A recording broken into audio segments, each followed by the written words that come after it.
이어서 보겠습니다. 75페이지.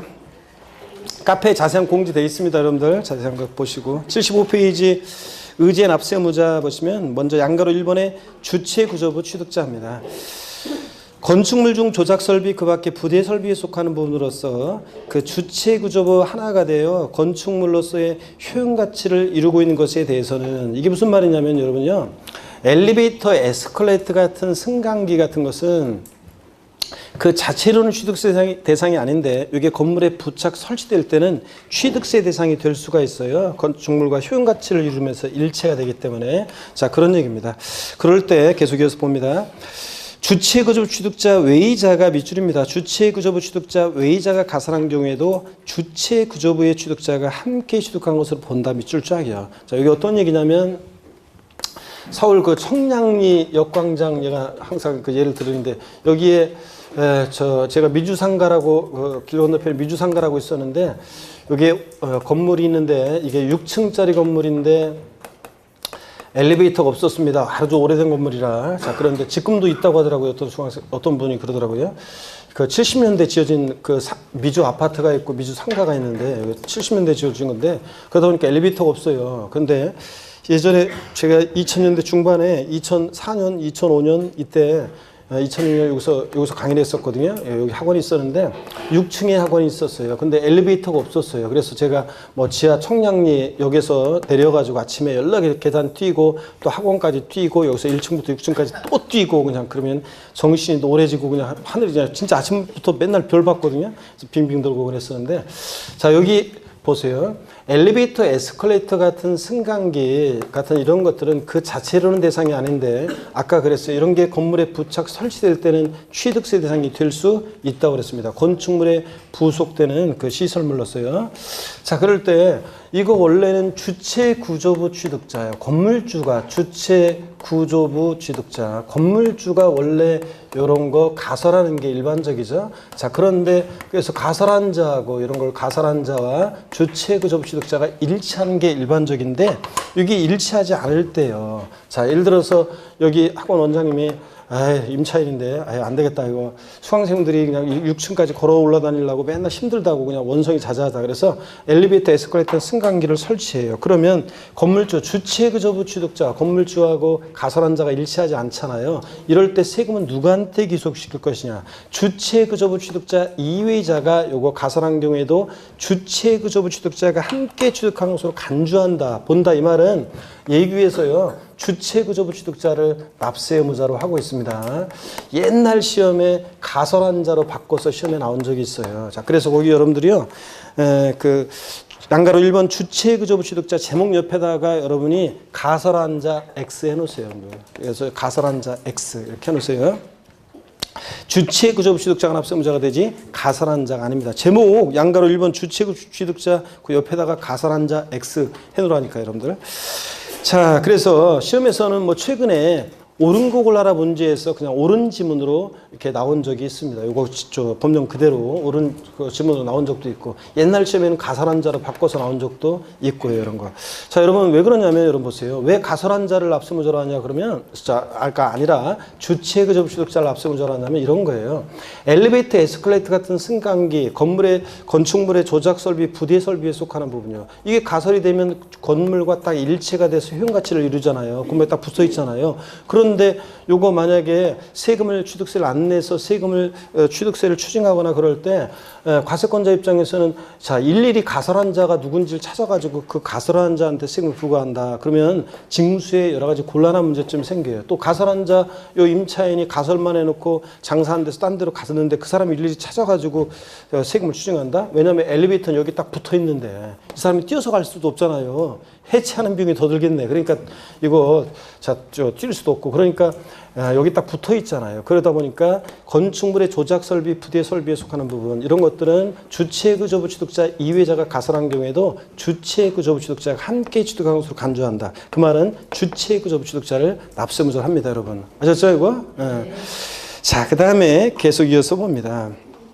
양가로 2번 변경 시점의 소유자인데 선박과 차량과 기장비 종류를 변경하거나 토지 지목을 사실상 변경함으로써 그 가액이 증가한 경우에 그 가액의 증가를 취득했다고 의지한다고 그랬죠? 간주에서 취득세부가 되죠. 이때는 그 의지의 취득으로 변경 시점 소유자를 납세의무자로 본다. 밑줄자기요. 그래서 자, 밭에서 대로 지목이 변경된다. 그러면 밭에서 대로 지목이 변경될 시점의 소유자가 납세의무자예요. 그래서 그 제목 변경 시점의 소유자 그 제목 옆에다가 여러분이 뭐라고 썼냐면 지목 변경 후후 또는 종류 변경 후의 소유자가 아닙니다. 후의 소유자가 아니라 자 누구라고요?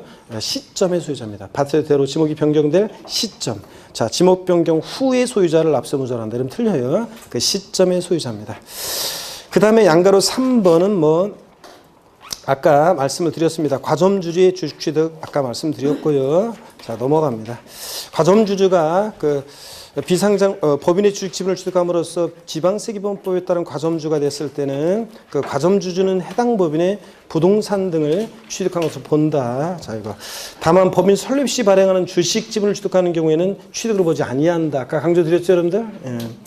그 다음에 양가로 4번은 나중에 보고 별거 아니고 양가로 5번을 알아두셔야 됩니다. 자, 28회 시험에서 취득세에 관한 설명에서 틀린 거 고르는 문제에서 요거는 그냥 옳은 지문으로 이렇게 나왔었어요. 요거 양가로 5번도 작년에 상속보입니다. 가로 안에 피상속인이 상속인에게 한 유증 및 포괄 유증과 신탁재산의 상속을 포함한다 되어 있습니다. 여러분, 피상속인은 재산을 남겨놓고 돌아가신 분을 우리가 피상속인이라고 하고요. 유증이라는 게 뭔지 그냥 말뜻만 살짝 아시면 돼요. 중요한 거 아니고 여기 보세요. 유증. 처음 오신 분들은 잘 보세요. 기초인문 과정에서 들으셔봤던 분들은 말씀을 드렸던 거고 처음 오신 분들은 유언으로 증여하는 게 유증이에요. 유언으로 증여하는 거. 내가 죽으면 내 재산 전부를 다른 애들은 한 푼도 주지 말고 5남 2녀 7남매 중에서 막내 아들한테만 싹 다 줘라. 이게 유증이에요. 내가 죽으면 줘라. 내가 죽으면 줘라. 그러니까 증여자가 사망했을 때 증여 효력이 발생하잖아요. 그래서 유증은 그냥 여러분들이 상속과 같다고 그냥 생각하시면 돼요. 그래서 우리 세법에서는 상속인에게 하는 유증을 상정하고 상속인에게 하는 유증을 주로 얘기하고 그러니까 그냥 상속과 같이 생각하시면 돼요. 증여자가 사망했을 때니까. 5남인녀 7남매 중에서 막내 아들이 누구라고요? 저잖아요, 저. 자, 그래서 요 상속과 같이 생각하시면 되고 그 다음에 계속 이어서 봅니다. 상속으로 인해서 취득하는 경우에는 자 밑줄입니다. 상속인 각자가 상속받는 취득물건 가로도 밑줄입니다. 지분을 취득하는 경우는 그 지분에 해당하는 취득물건을 취득한 것으로 본다. 밑줄 쫙이요. 포인트는 상속으로 취득한 자산은 누구라고요? 상속인 각자예요. 자, 대한이 민국이 만세 3명의 상속인인데 대한이는 예를 들어서 건물을 상속받고 민국이는 토지를 상속받고 만세는 주택을 상속받았다 그러면 그 상속으로 취득한 물건에 대해서 각자 대한이 민국이 만세가 각자가 납세의무자가 된다는 얘기입니다. 그런데 시험에서는 어떻게 바꾸느냐? 그 상속인 각자 있잖아요. 그 옆에다가 여러분이 아니면 제목 옆에다가 주된 상속자 X 이렇게 놓으시면 돼요. 주된 상속자 X입니다. 상속으로 취득한 자산은 상속인 그 각자가 납세의무자지. 요거 주된 상속자 X입니다. 주된 상속자가 뭐냐면 민법상 상속 지분이 가장 높은 자예요. 나중에 재산세에서도 배우게 되는데 민법상 상속 지분이 가장 높은 자.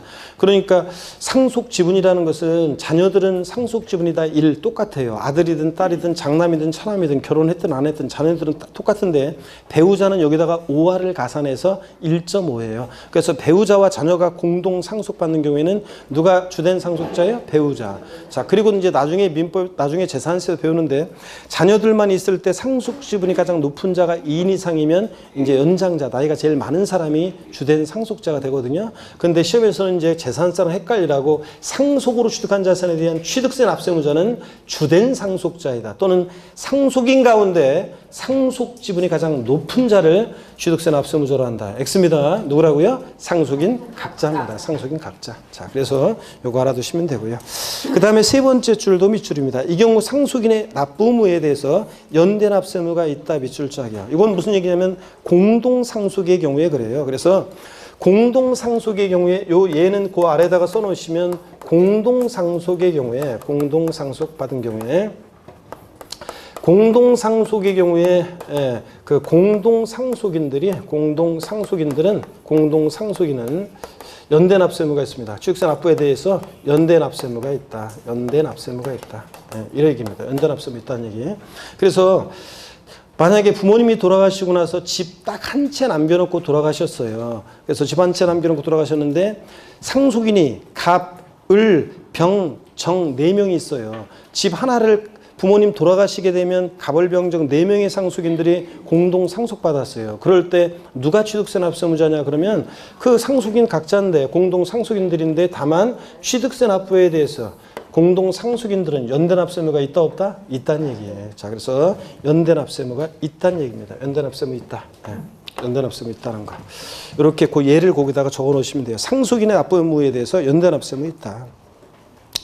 자, 용어 정의는 여러분 읽어보시는 거고요. 자, 그 다음에 하여튼 상속으로 취득한 자산은 누가 납세 의무자냐? 상속인 각자입니다. 상속인 각자.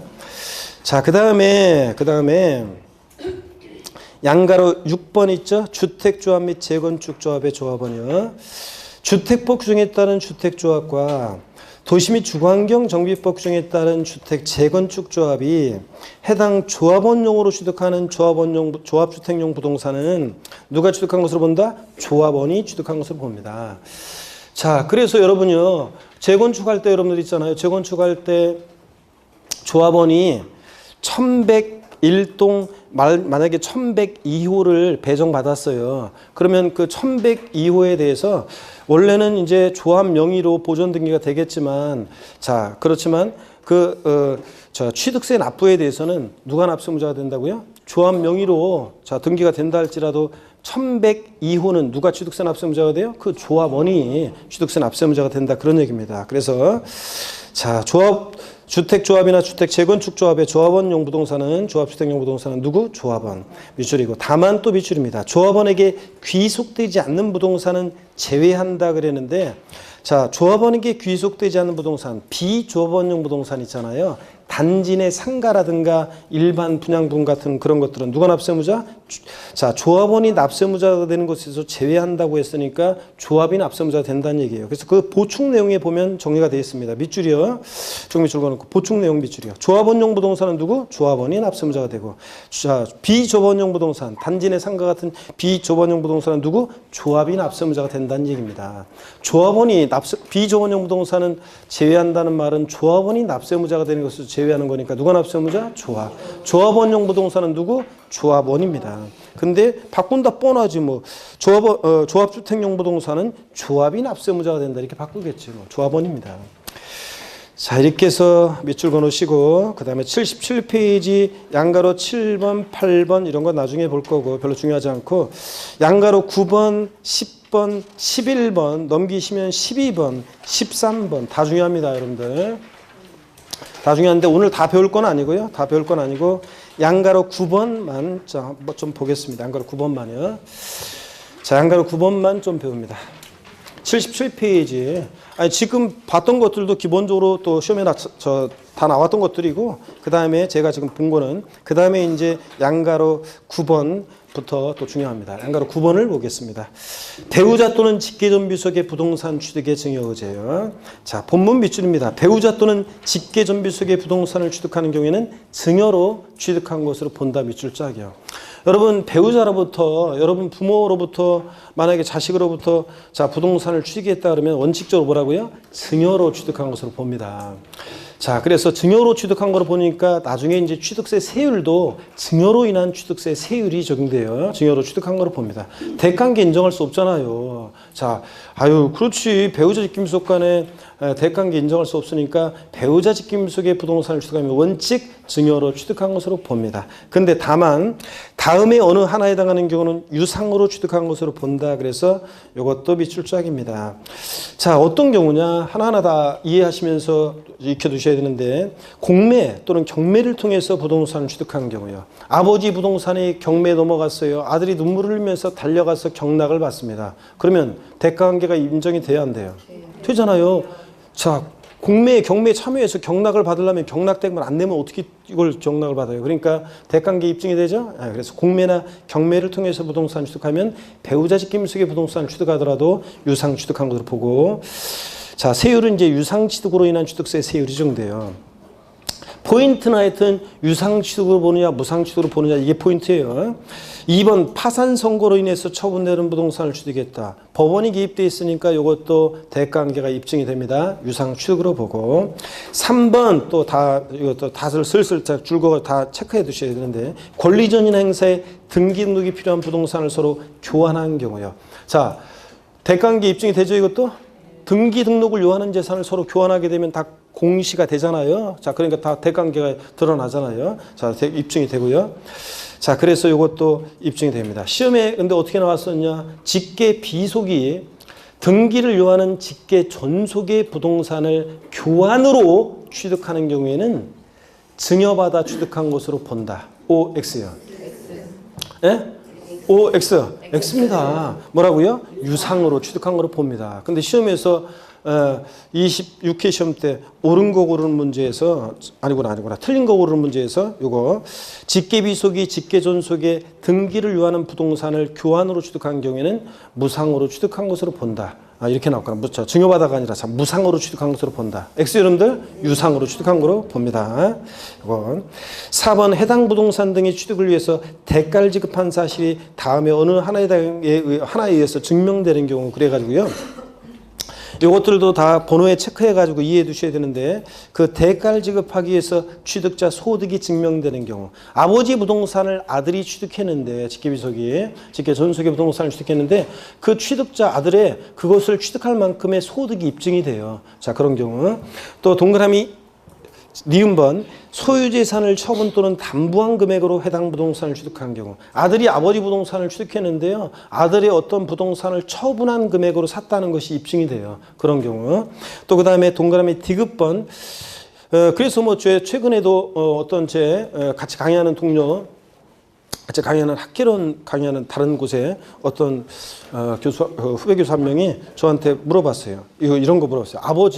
아버지 그 부동산 이렇게 명의 이전 받으려고 하는데 저 말 그대로 매매로 하느냐 증여로 하느냐 이거 이제 그죠? 이거 그래서 증여세가 이제 문제가 좀 따져보 대충 이렇게 보니까 증여세가 더 많이 나올 것 같아가지고 이걸 갖다가 명의 이전해야 되는데 자.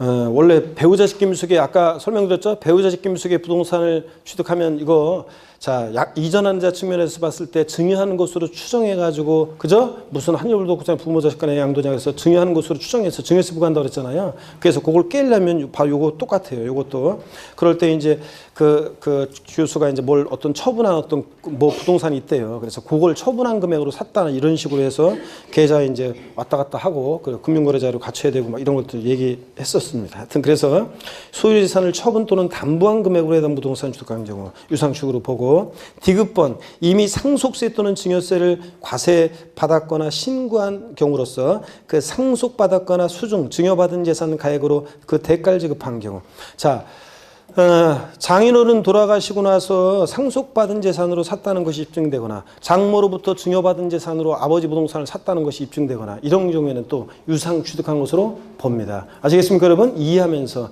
대가관계에 있다는 것이 입증이 되는 이런 경우에는 배우자 직임속의 부동산을 취득하더라도 뭐라고요? 유상으로 취득한 것으로 봅니다. 아셨죠 여러분? 원칙은 증여받아 취득한 것으로 보는데요. 그래서 포인트는 유상 취득으로 보느냐 무상 취득으로 보느냐 이게 포인트고 이런 경우들을 무상 취득한 것으로 본다고 바꾸거나 그렇게 하겠죠. 자, 그래서 구별하는 게 포인트입니다. 양가로 10번에 올해 개정 내용이 있어요. 이 단서 부분이 신설이 돼가지고 개정이 된 건데 혹시 작년에 공부했던 분들은 여기 이제 단서 부분이 2018년 개정세법이에요. 올해. 그래서 단서 부분이 추가가 됐는데 부담부 증여가 뭔지는 나중에 양도소득세 할 때 제가 설명을 드리고 여기 와가지고 다시 설명을 드릴게요. 그래서 지금은 양도세 부담부 증여라는 것은 양도소득세 할 때 설명을 같이 드려야지 그때 이제 해야지 이해가 더 잘 돼요. 기본적인 개념들을 배우고 여기 와서 다시 설명드리겠습니다. 중요하지만 그리고 양가로 11번, 12번, 13번도 중요하지만 오늘은 넘어갑니다. 다음 순환에 이거 다 알려드리겠습니다. 자, 79페이지로 갑니다. 제4절 취득의 식입니다. 자, 취득식이 보기 전에 잘 보세요, 여러분들. 취득세 납세무자는 원칙적으로는 사실상 취득자입니다. 등기 등록을 이행하지 않았어도 사실상 취득한 자가 취득세 납세무자입니다. 그죠, 여러분들? 예. 다만 차, 기, 항, 선의 경우는 원시 취득자만이 납세무자가 돼요. 승계 취득자만이 납세무자가 돼요. 승계 취득자만이 납세무자가 되고. 오, 대답이 갑자기 팍 커지는데? 좋습니다. 기세를 모아가지고. 자, 그 다음에 건축물의 조작 설비, 부대 설비에 속하는 부분으로서 주체 구조부와 일체가 돼서 효용 가치를 이루고 있는 것에 대해서 주체 구조부 취득자 이외자가 가설한 경우에 주체 구조부 취득자가 함께 취득한 것으로 본다고 그랬습니다. 그렇죠? 그러니까 요때 자, 그러면 주체 구조부 취득자가 납세무자예요, 가설한 자예요. 주체 구조부 취득자, 건물주가 납세무자가 된다. 그다음에 상속으로 취득한 자산은 자, 상속인 가운데 상속 지분이 가장 높은 자. 그렇죠? 아니고 상속인 각자라고 그랬습니다. 주된 상속자, 상속심이 가장 높은 자 아니고 상속인 각자고, 상속인들은 공동 상속의 경우에 연대 납세 의무가 있어요, 없어요? 있다는 거. 취득세 납부에 대해 연대 납세 의무 있고, 토지 지목 변경의 경우에 취득세 납세 의무자는 지목 변경 후의 소유자예요, 지목 변경 시점의 소유자예요. 그 지목 변경 시점의 소유자가 납세 의무자가 됩니다, 여러분. 자, 주택조합이나 재건축조합이 조합원용으로 취득하는 주택조합원용 부동산은 누가 납세 의무자다? 조합원이 납세 의무자고, 조합원에게 귀속되지 않는 부동산은 제외한다. 즉 비조합원용 부동산은 누구? 조합이 납세 의무자가 된다고 그랬습니다. 그랬죠? 네. 아, 자, 우리 홀로서 왜 끝에 앉아 계시는 우리 수강생. 그 다음에 여러분요. 아, 뭘 또 보고 그래, 민망하게. 아, 진짜 창피하잖아, 여러분들. 자, 그 다음에 또 봅니다. 계속 이어서요. 취득세 납세 의무자예요. 자, 배우자 또는 직계존비 속의 부동산을 취득한 경우에는, 배우자 직계존비 속의 부동산을 취득한 경우에는 원칙적으로 증여받아 취득한 것으로 봐요, 증여받아 취득한 것으로 추정해요, 유상으로 취득한 것으로 봐요, 유상으로 취득한 것으로 추정해요. 증여받아 취득한 것으로 봅니다, 원칙적으로. 근데 다만 대가관계 있다는 것이 입증이 되면 유상 취득한 것으로 보는 경우도 있다. 그래서 공매나 경매를 통해서 취득하거나 파산 선고에서 처분되는 것을 취득하거나 등기 등록을 요하는 재산을 서로 교환해서 취득하거나 대가관계 있다는 것이 입증이 되는 경우인데, 뭐 취득자 소득이 입증된다거나 아니면 자기 재산을 처분하거나 담보한 금액으로 샀다는 것이 입증되거나 상속 증여받은 재산으로 샀다는 것이 입증되거나 이런 경우에는 유상 취득한 것으로 본다. 아시겠습니까, 여러분? 납세의무자 이런 것들까지만 오늘 하고 나머지 내용들은 더 우리가 다음에 추가해서 또 배웁니다. 79페이지로 갑니다. 제4절 취득의 시기입니다. 어느 때 취득했다고 볼 것이냐. 이 취득 시기는 이거 가끔 나오는 건데 28에 나와버렸어요. 그리고 그 19회만 거기 표시가 되어 있는데 독립한 문제로 나온 게 19회라는 거고, 그 이후에도 종합 문제 속에서 지문 한 줄씩은 나왔었어요. 자, 그런데 어떡하네. 여기 이제 독립한 문제로 28회 때 나왔어서 또 나올 가능성이 29회 시험은 낮아졌어요. 그래서 오늘 요거는 그냥 유상승계 취득의 경우 가장 기본적인 거예요. 취득 시기를 또 알아야지 뒤에하고 연관되는 거라 요거하고 80페이지 뭐 연부 취득, 양가로 입원, 무상승계 취득의 경우 이런 정도 살짝 보고 넘어가겠습니다. 자, 그래서 취득 시기는 그 본문을 한번 보세요. 자, 제4절 취득 시기 본문을 보니까 줄은 긋지 마시고요. 과세 대상의 취득 시기는 취득세 납세무 성립 시기와 과세 표준 산정 시기가 되며, 자, 그렇잖아요. 취득세는 취득하는 때 납세의무가 추상적으로 성립한다고 그랬잖아요. 그랬죠? 그러니까 취득하는 때가 언제인지 알아야 되죠.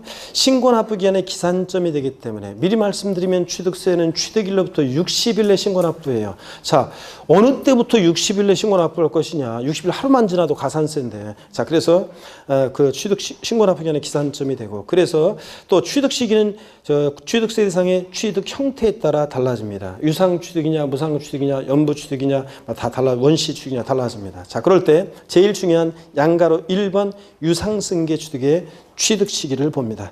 이번 수강까지는 제가 판사하면서 설명을 드립니다. 유상승계 취득. 다음부터는 그냥 읽고 지나갑니다. 3, 4월 달에는. 자, 봅니다. 어떤 얘기냐면, 여러분, 그러니까 일찍 오는 게 장땡인 것이 3월 달만 되더라도 판사하면서 기초적인 용어 설명 안 하죠. 판사하면서 설명 안 하는 것들이 이제 계속 가장 기본적이고 중복해서 설명했던 것은 판사하지 않고 읽고 지나가고, 그래야지 새로운 걸 배우지. 자, 그러니까 또 새로운 것들을 또 심화시켜서 배워야 되기 때문에 그렇게 갑니다. 그러니까 일찍 오는 게 장땡이에요. 그러면 3월 달에 온 분들은 어떻게 하느냐? 어쩔 수 없어요. 그런 분들은 1월 달 인강을 이걸 이제 다시 보면서 따라와야 돼요. 어쩔 수 없이. 자, 여러분들은 봅니다. 오늘까지는. 자, 취득세 취득 시기에서 먼저요, 매매 같은 유상승계 취득의 취득 시기를 소개해 드립니다. 매매 같은 유상승계 취득의 취득 시기입니다. 유상승계 취득의 취득 시기인데요. 네. 자, 매매 같은 유상승계 취득의 취득 시기. 자, 먼저 원칙적으로요, 취득세 유상승계 취득은 원칙적으로 어느 때를 취득 시기로 하냐면 잔금 지급일이에요. 등기일은 아니에요. 왜냐하면 우리 취득세는 등기 등록과 무관하게 와서 하잖아요. 그죠? 그러니까 잔금 지급일이긴 한데 계약상 잔금 지급일이에요. 거래 당사자 간에 그 잔금 지급하기로 계약한 날, 그 계약상 잔금 지급일입니다. 우리가 흔히 그냥 계약서를 작성하니까 계약서상의 잔금 지급일 이렇게 이해하셔도 돼요. 계약상 잔금 지급일을 취득시기로 합니다. 그래서 취득세는 계약서 신고된 그 계약서에 나와 있는 잔금 지급일, 그때부터 며칠이요? 60일 내에 미리 말씀드리면 신고 납부합니다.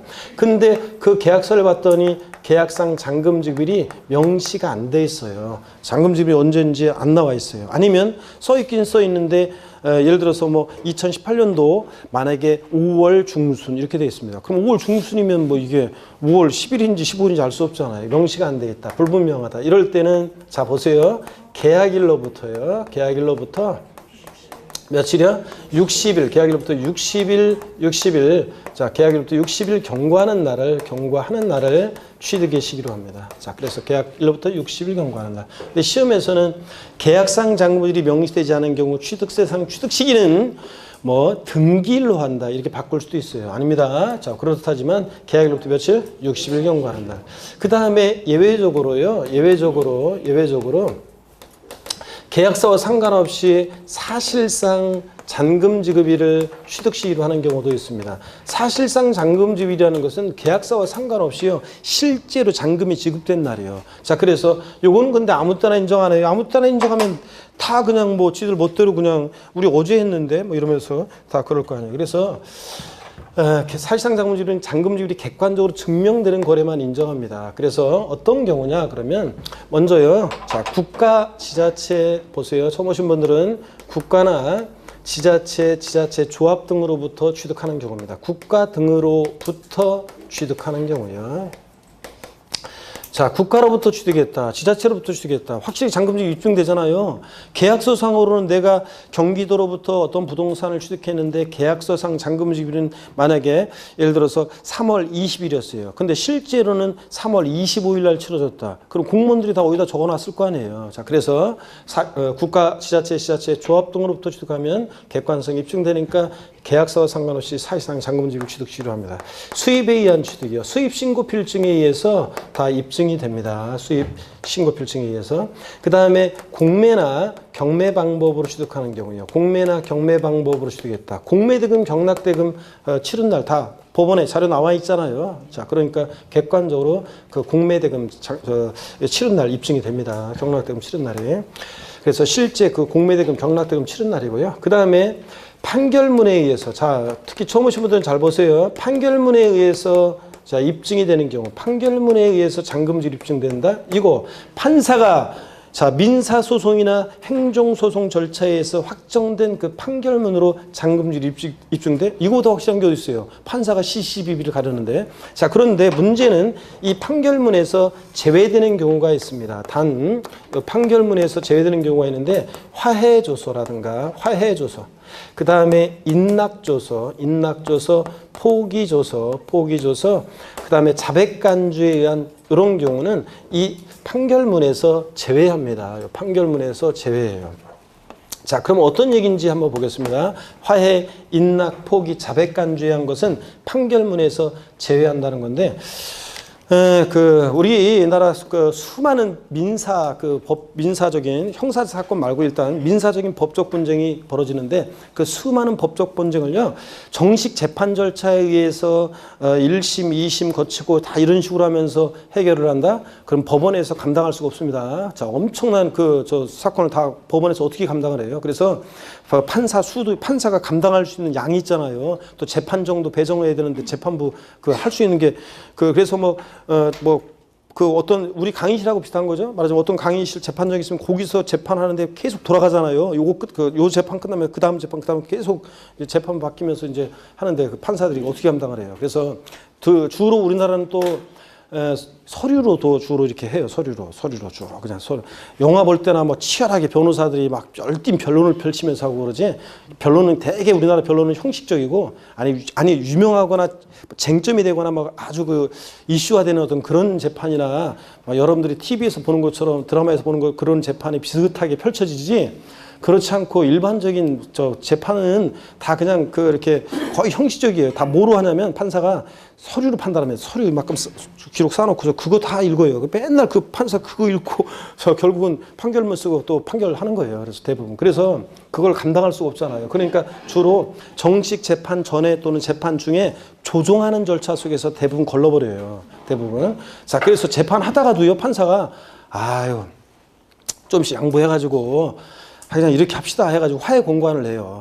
양쪽 변호인도 불러가지고 원고피고 불러가지고 이렇게 합시다. 그래서 이 정도 금액이면 적당히 될 것 같다고 인정하고 잘못한 거 또 여기서는 액수를 너무 이렇게 부르고 그러는데 소매상 액수를 좀 낮춰가지고 이 정도에 합의 봅시다. 이래가지고 화해 공관 내요. 두 사람 받아들이면 그냥 종결이 그냥 끝이에요. 안 받아들이면 이제 그까지 가는데 화해 줘서 안 받아들여요? 그럼 판사가 명백하게 이 사람이 잘못한 게 명백한데 계속 나중에 이 사람이 계속 해봤자 별거 없는데 우기고 있잖아요. 그럼 판사가 조용히 불러가지고 그쪽 변호 해봤자 패소할게요. 거의 확실하다. 이런 식의 언지를 줘요. 그러면 뭐하러 해요? 그러면 안 하지. 그러니까 인락 받아들이거나 또는 권리제기했다 포기하거나 자백간주요. 3회 이상 재판에 불출석하잖아요. 그러면 이 사람이 3회 이상 불출석이에요? 그럼 이 사람의 주장을 이 사람이 자백한 것으로 3회 이상 불출석한 사람이 자백한 것으로 간주해서 절차 종결됩니다. 자, 이런 것들이요. 자, 그러니까 이런 것들은 보세요.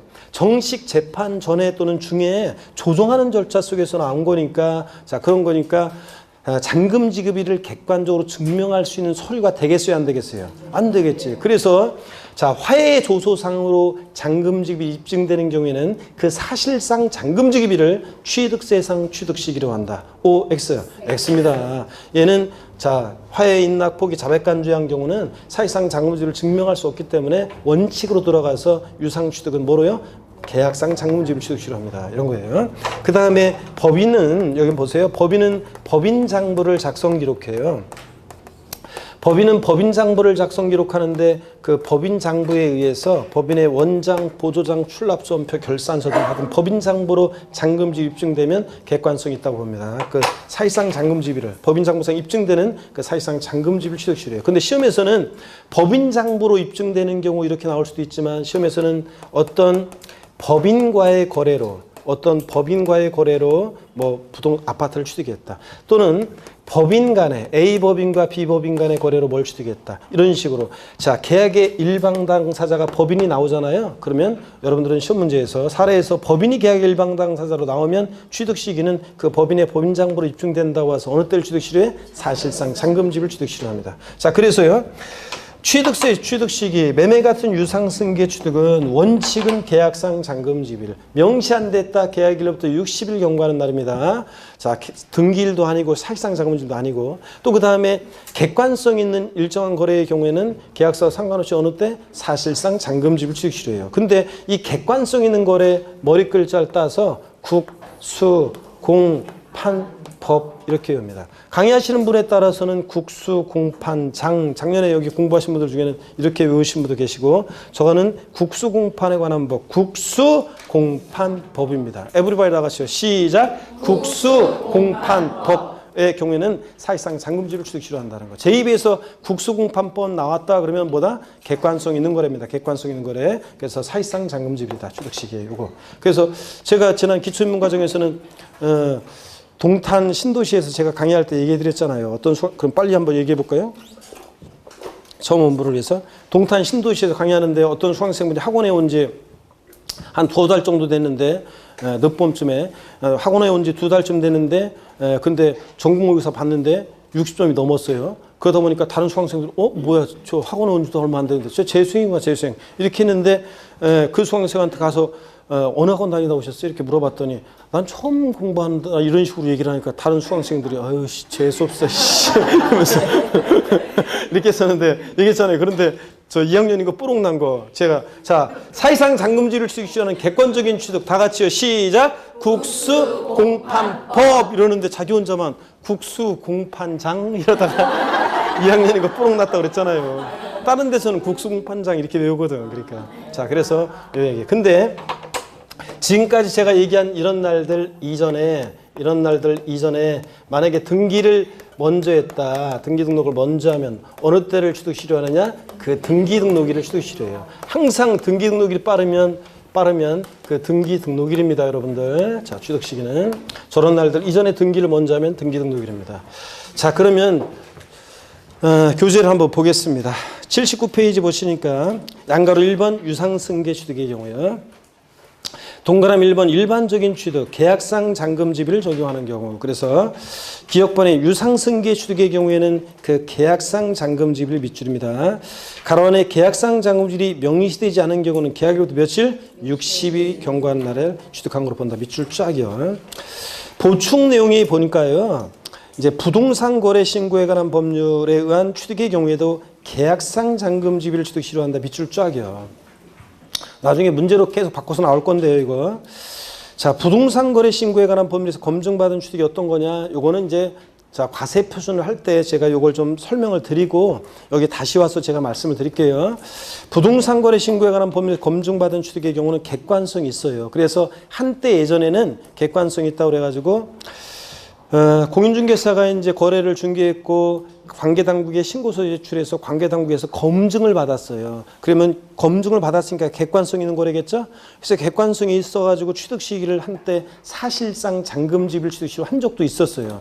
그러다 보니까 어떤 문제점이 발생했냐면 아니 일반 국민들이요. 여러분들도 계약상 잔금지비일과 사실상 잔금지비를 헷갈리잖아요. 그런데 일반 국민이 어느 때는 매매로 내가 부동산 취득했어요.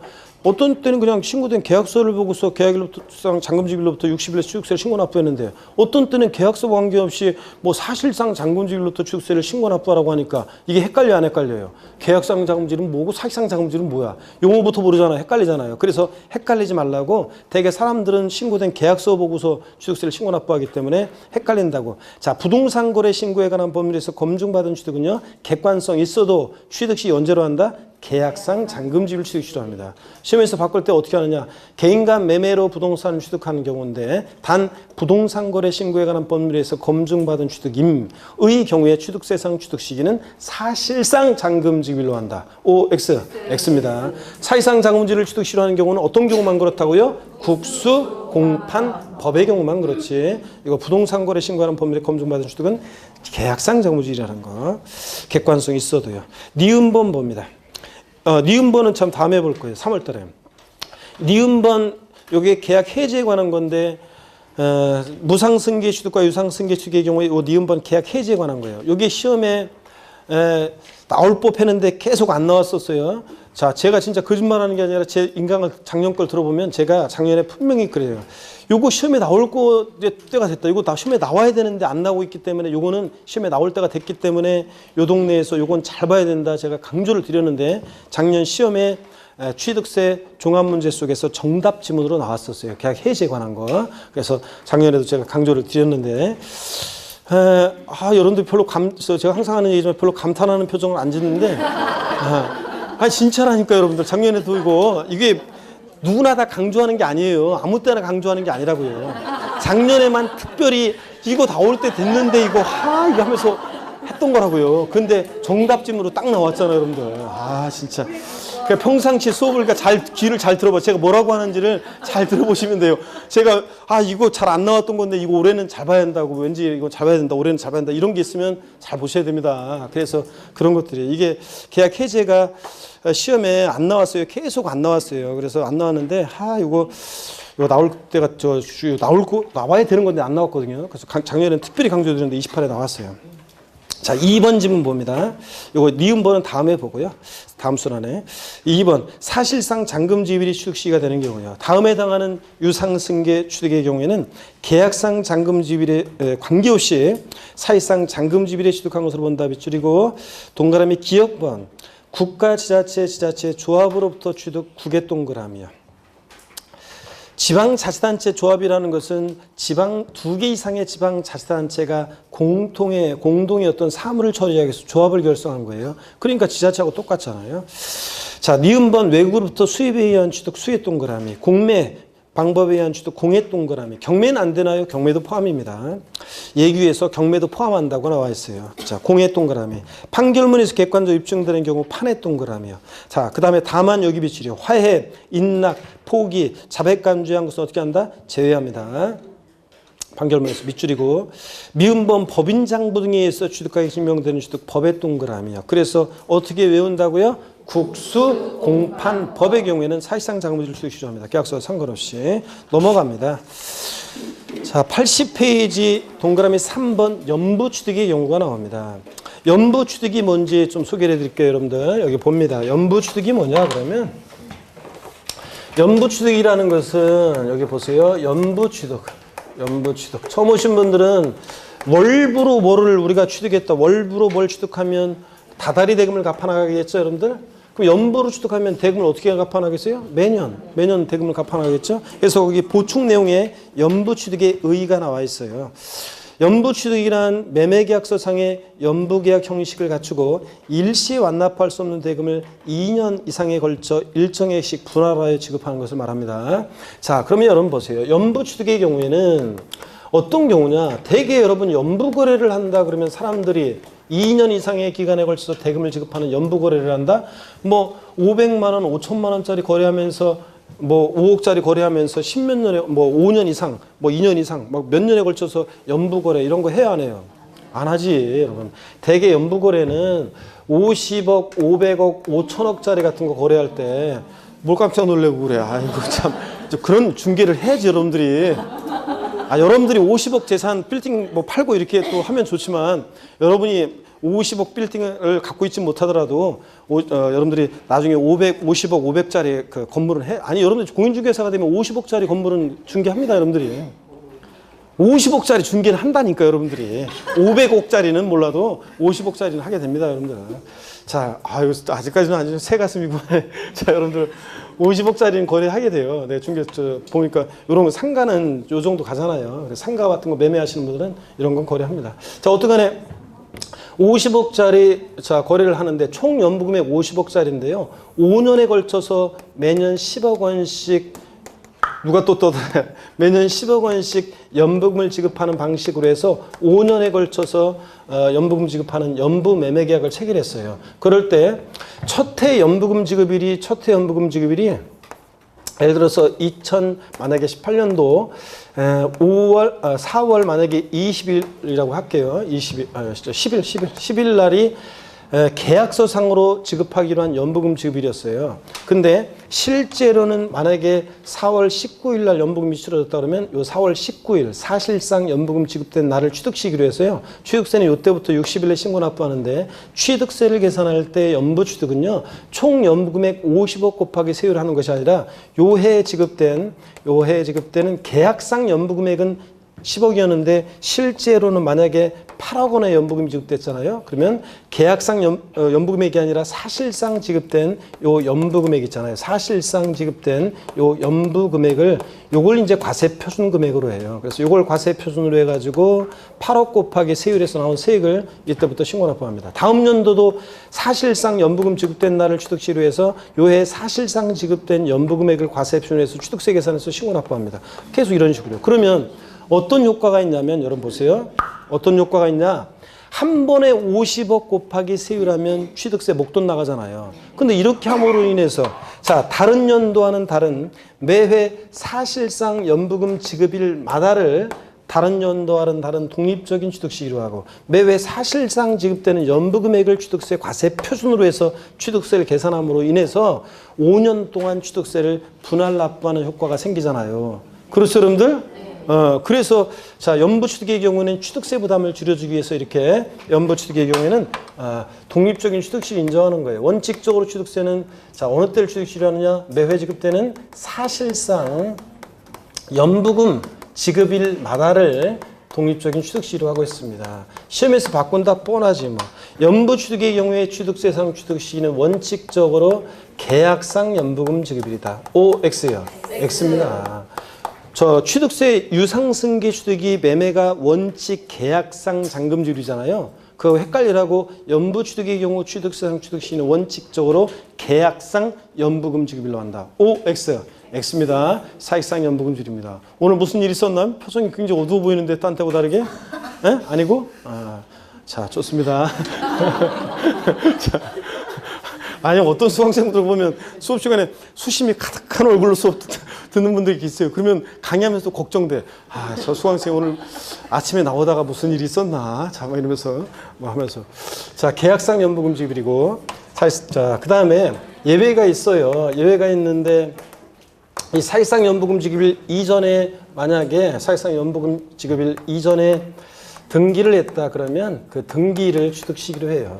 자, 그래서 이렇게 여러분들 기억합니다. 자, 그러면 교재 보겠습니다, 여러분들. 동그라미 3번 연부취득보입니다. 연부로 취득하는 거 가로 안에 밑줄입니다. 취득가액이 총액의 취득가액의 총액이 50만 원 이하인 경우 제외하고요. 그러니까 면세점 적용되는 경우는 제외하고 연부취득 규정 적용하지 않아요.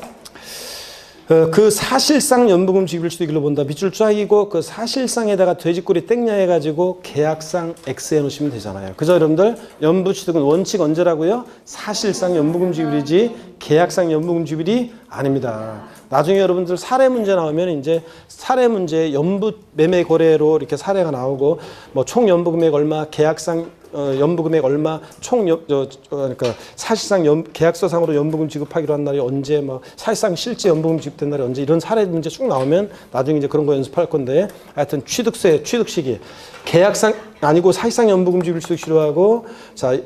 연부금액도 계약상 연부금액이 아니라 뭐라고요? 사실상 연부금액을 과세 표준으로 한다는 거. 이런 것들 나중에 이제 연습할 겁니다. 또 동그라미 4번을 봅니다. 등기 등록일을 취득시로 하는 경우. 자, 지금까지 본 위 동그라미 1하고 2, 3에 따른 취득일 전에 등기 등록을 한 경우에는 그 등기 등록일에 취득한 걸 본다. 밑줄 짝이요. 자, 지금까지 봤던 자, 유상승계 취득에서 계약상 장부지일이든 아니면 계약일부터 60일 경과하는 날이든 또 사실상 장부지일이든 자, 사실상 연부금 지급일이든 지금까지 봤던 이런 취득 시기 자, 이전에 등기를 먼저 하면 언제라고요? 등기일입니다. 고개를 드세요. 질문을 드리겠습니다. 그럼 질문 드립니다. 자, 개인 간 매매에 의하여 부동산을 취득하는 경우 취득세상 취득 시기는 계약상 잔금지급일과 등기일 중 빠른 날이다. OX요. 개인 간 매매에 의하여 부동산을 취득하는 경우 취득세상 취득 시기는 계약상 잔금지급일과 등기일 중 빠른 날이다. OX요. 네? 맞습니다. 원칙은 계약상 잔금지급인데 등기일이 빠르면 등기일이니까 비교해서 중 빠른 날 이거잖아요. 자, 또 질문 드립니다. 국가로부터 부동산을 유상승계 취득하는 경우 취득세상 취득 시기는 사실상 잔금지급일과 등기일 중 빠른 날이다. OX요. OX요. 예? 답이 조금 엇갈리네 이제. 아까는 어떻게 맞춘 거야? 국가로부터 부동산을 유상으로 취득한 경우 사실상 잔금지일이잖아요. 근데 등기일이 빠르면 등기일이고 등기일보다 사실상 잔금지일이 빠르면 사실상 잔금지일이니까 중 빠른 날. 맞습니다, 여러분. 이런 표현, 이런 응용력을 가져야지 12문제를 이상을 맞춘다고 그랬습니다. 자, 이런 거예요. 자, 계약상 잔금지일 명시가 안 됐어요. 계약일로부터 60일 계약상 잔금지일 명시 안 됐을 때 계약일로부터 60일 경과하는 날인데 이전에 만약에 등기를 했어요. 그럼 어느 때를 취득시로 해? 등기일입니다. 등기일이 빠르면 언제라고요? 등기일입니다. 됐고요. 양가로 2번 무상승계 취득의 경우를 봅니다. 원칙적으로 무상승계 취득의 경우에는 그 계약일이요, 밑줄이요. 증여 같은 경우를 말하는 거예요, 지금. 증여 같은 무상승계 취득의 경우는 계약일 밑줄. 가로 안에 상속 또는 유증으로 인한 취득의 경우, 상속으로 인한 취득은 상속계실, 유증은 유증계실에 취득한 거로 본다, 밑줄 짝이요. 유증계실이라는 게 뭐냐? 아까 유증이 내가 죽으면 다른 애들 한 푼도 주지 말고 싹 다 오남이녀 칠남매 막내 아들한테 싹 다 줘라. 이게 유증이라고 그랬잖아요. 내가 죽으면. 그래서 유증계시라는 게 결국은 증여자가 뭐 할 때? 사망했을 때잖아요. 그러니까 상속처럼 생각하시면 돼요. 하여튼 상속으로 취득했을 때는 상속계실에 취득한 거로 봅니다. 니은번 요 계약 해제인데 이건 나중에 볼 거고요. 자, 증여 같은 무상승계 취득은 언제라고요? 계약일입니다. 증여는 제가 기초인문과정에 말씀드렸어요. 증여는 자 여기 보세요. 우리 증여는요, 이게 이제 민법에서 배워요. 증여는 여러분 계약이에요. 단독행위가 아니라 뭐라고요? 계약이에요. 오해하기 쉬운 게 증여, 내가 너한테 자 100만 원 준다 그러면은 바로 증여 효력이 생기는 게 아니에요. 여러분들 증여는 단독행위가 아니에요. 이제 단독행위 뭐 이런 거 배웠을 거 아니에요. 계약 이런 거. 단독행위가 아니에요. 자 보세요. 야, 넌 맨날 하는 일이 그냥 그 모양이냐. 아유, 너 요새 사업 실패해가지고 또 빈둥대지. 너 그럴 줄 알았어. 너는 원래 그런, 너는 그럴 줄 알았어. 야, 내가 돈이 남아들어서 그러는데 한 3천만 원 줄까? 그랬더니 상대방이 됐다 임마. 그럼 뭐 한 거예요? 나는 증여 청약의 의사 표시했는데 상대방이 뭐 했어요? 거절한 거지. 그래서 증여는 이렇게 계약입니다. 근데 뭐 예를 들어서 제가 저 우스갯소리 삼아서 야 친구야, 너 요새 사업 실패해가지고 막 힘들다는 얘기를 들어봤는데 막상 와서 널 보니까 진짜 마음이 아프다. 내가 힘들 때 옛날에 네가 자 도와주고 그랬잖아. 친구야, 내가 많이 못 도와서 미안한데 이거 갖고 힘내. 그랬더니 상대방 친구가 에이씨 친구야 고마워. 이런 뭐 한 거다? 증여계약 성립한 거죠? 증여는 계약일이에요, 여러분들. 그러니까 근데 그 증여는 계약이고 그 계약한 날을 근데 그 증여는 계약이고 그 계약한 날을 이렇게 취득시로 하잖아요. 이렇게 빨리 왜 이렇게 증여는 등기일도 아니고 무슨 뭐도 아니고 증여 계약일을 취득시로 하느냐 빨리 이렇게. 자 그러면 증여는 제가 지금 좀 전에 얘기했는 거는 친구야 도와줄까 고마워 친구야 이거는 구대의한 증여계약이기 때문에 이건 아니고요. 대개 증여는 서면에 의해서 증여계약서를 작성해요. 아 여러분, 아유 내가 내 재산 저 전부를 어느 사회복지재단에 기부하겠습니다. 해놓고 하룻밤만 자보세요. 그럼 마음 싹 변하잖아요. 아유, 전 재산은 많다. 반만 하자. 막 이렇게 되잖아요.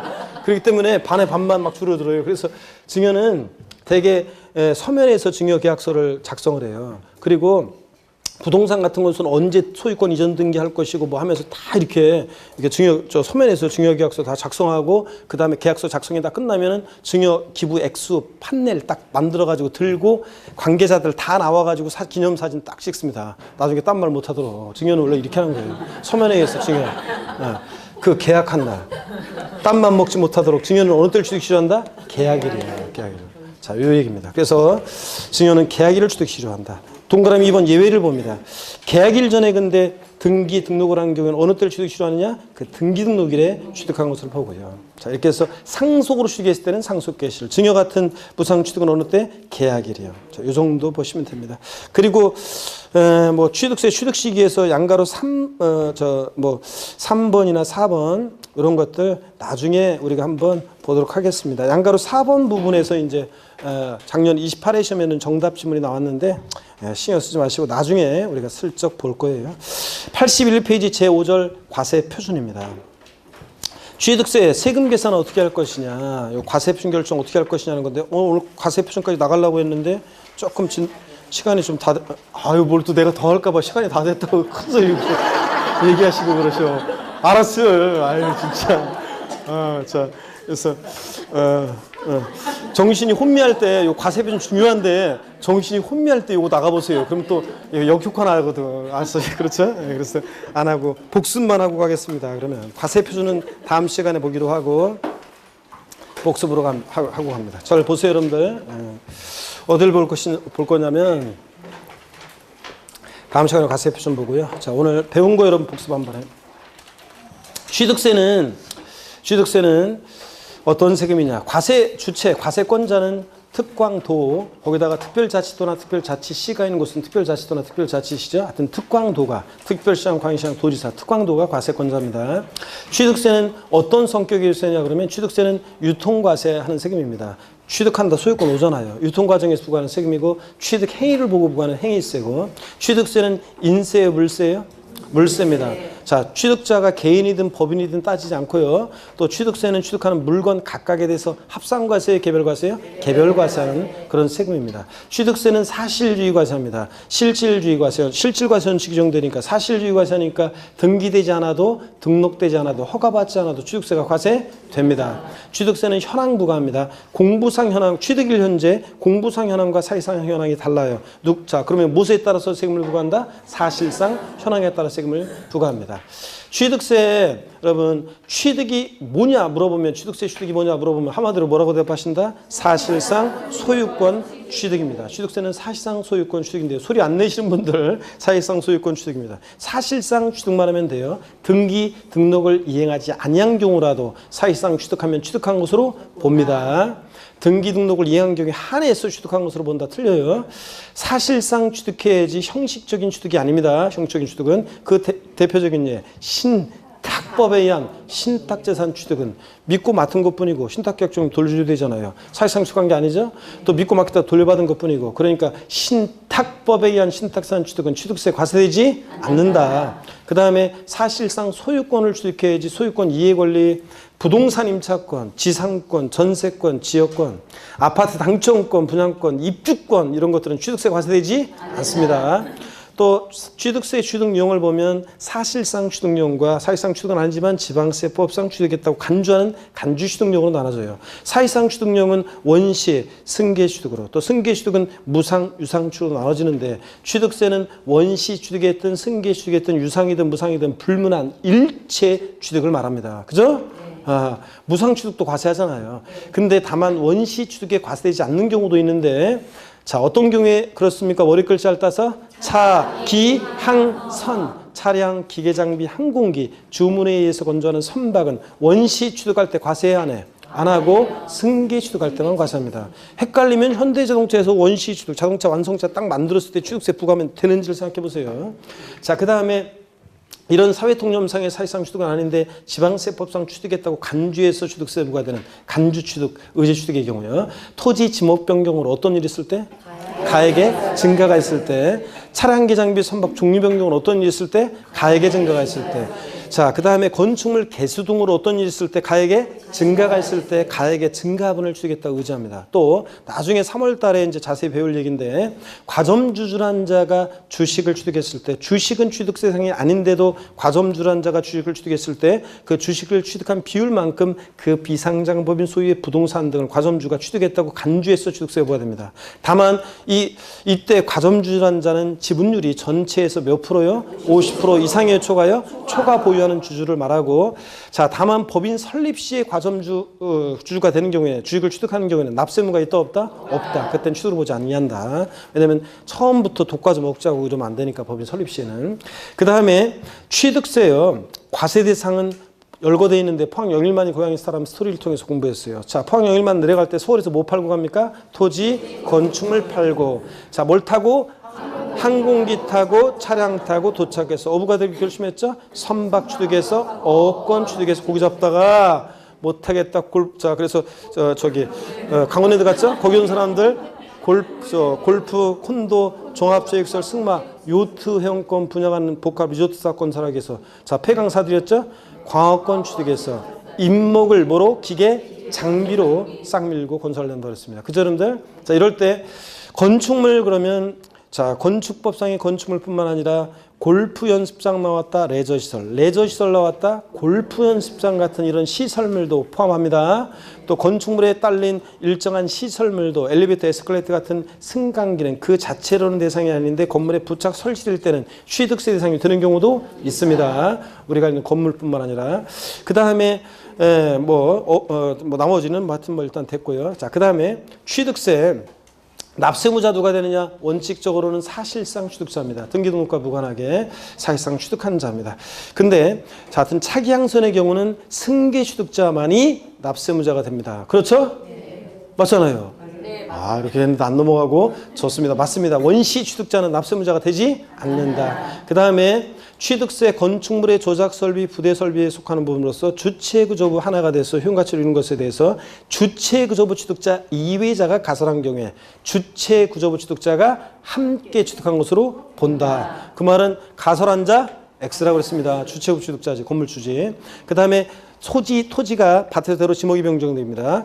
지목 변경 후의 소유자예요? 시점의 소유자예요? 시점의 소유자가 납세무자가 된다. 그 다음에 상속으로 취득한 자산에 대한 취득세 납세무자는 상속인 가운데 상속 지분이 가장 높은 자예요?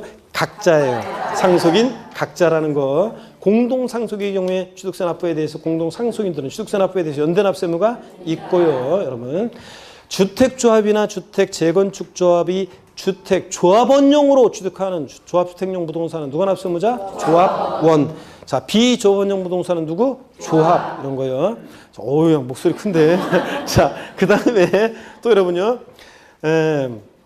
배우자 또는 직계 좀비 속의 부동산을 취득하는 경우에는 원칙적으로 자, 유상 취득한 거로 봐요.